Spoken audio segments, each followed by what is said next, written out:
Hi, my name is Mark Norris, Senior Producer for Guerrilla Games on Horizon Zero Dawn. And here we are, finally with Paris Games Week. We premiered Horizon Zero Dawn at E3, and at that time we only showed the behind closed doors to a number of the media members, but we've never shown it publicly. And finally, we are going to do that here today. One thing that you should know almost immediately is, yes, you can explore everything that you can see here, but we're on a quest. Now, we've hidden that quest UI and that quest interface, but one of those two tribes that you saw previously in the trailer, one of them has given you a quest, and it's a quest of critical importance. And that quest is to get a very specific resource. It's a resource from the canisters that you can find on the back of this herd that we call the grazers. Now, why do you need this resource? Why does this tribe need it? What is happening in this world? Those are still things that we're going to keep a mystery. But you will desperately need to retrieve this because it's a critical part of what's happening.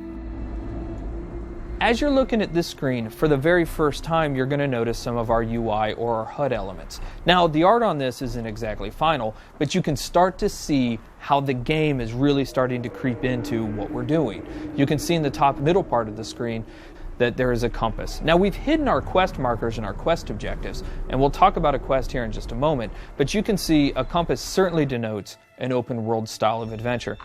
In the upper right hand corner of the screen, what you can see is the very beginning of a level and an experience bar, so you can start to see the RPG elements start to seep in.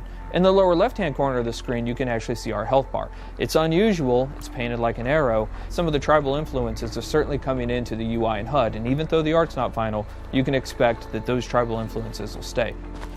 You've seen a number of locales inside of the trailer for Horizon Zero Dawn. You've seen some desert, you've seen some snow, and of course you see here the forest. And currently Aloy is crouched in what we call some stealth grass or some tall grass. Stealth plays an incredibly important part of Horizon Zero Dawn. In fact, you can see the UI element for this. Right underneath the compass is a little circle. That is in fact a stealth indicator. And so Aloy will need to wait for the right moment in order to introduce that stealth attack. Sorry, little one. So we mentioned that there are a couple of RPG elements, right?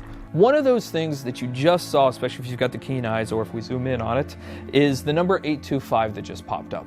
So that number 825 is incredibly important. Why? Because it denotes that there are, in fact, RPG elements hiding behind the hood. That is a damage value. We call that floating combat text, and you can see that number pop up.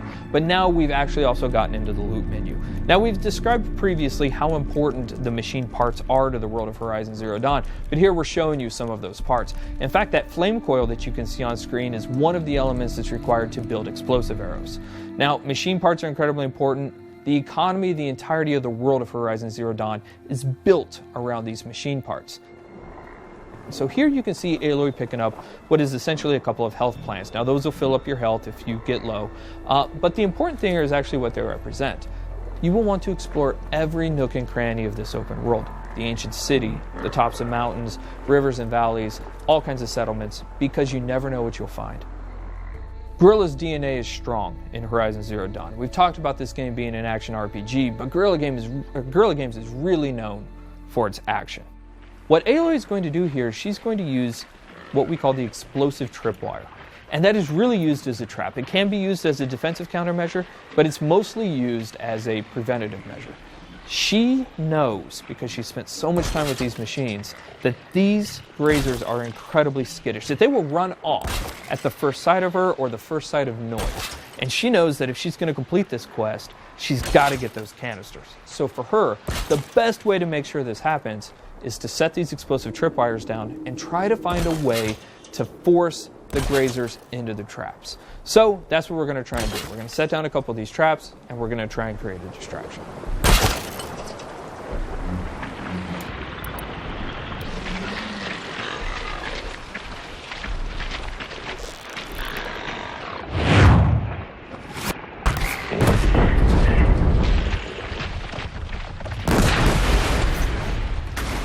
The machines in Horizon Zero Dawn do have herd-like activities.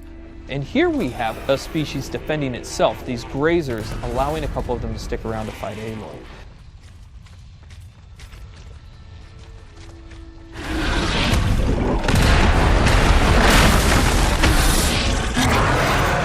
This is the mighty Thunderjaw. One thing that you will immediately notice is the size differential between Aloy and the Thunderjaw. The Thunderjaw is 24 meters long and it's 10 meters wide. It has 93 destructible armor plates, each with its own health value, and it has 271 animations and 67 VFX. It has 12 attacks, it's 550,000 polygons. And so what we're taking a look at here is actually some of the strategic and tactical elements of a fight that Aloy will want to think about when she gets engaged with the Thunderjaw. So we're going to take a look right here at the fact that there's actually some weak points on the Thunderjaw. As you're taking a look at the leg here, that orange muscle that you can kind of see underneath there, that is also a weak point. If you're able to hit that, you're able to do 4 times the amount of damage that you would ordinarily do. Now the question is, how would you actually take off that armor plate? Now we give you a couple of options there, but the best option is to use the machine itself. So we're taking a look at the disc launcher right now, and you saw earlier in the E3 trailer that you can shoot off the machine.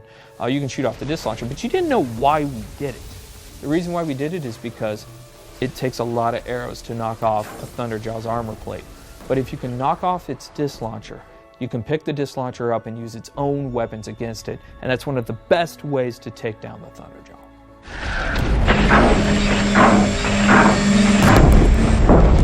Fighting the Thunderjaw is an awe-inspiring experience. We talked previously about the fact that it has 12 attacks.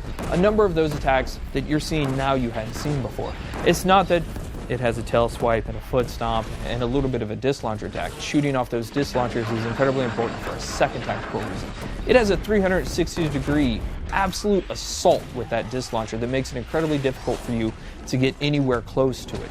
So you're going to want to take off those disc launchers. But if you are, you'll notice now it still has a rail gun and a mouth laser. So this thing's serious. Even though it's previously damaged, it still has a huge amount of attacks. So what Aloy is going to try and do here is try to find a way to tie the machine down so that she gets a brief window to figure out her next move.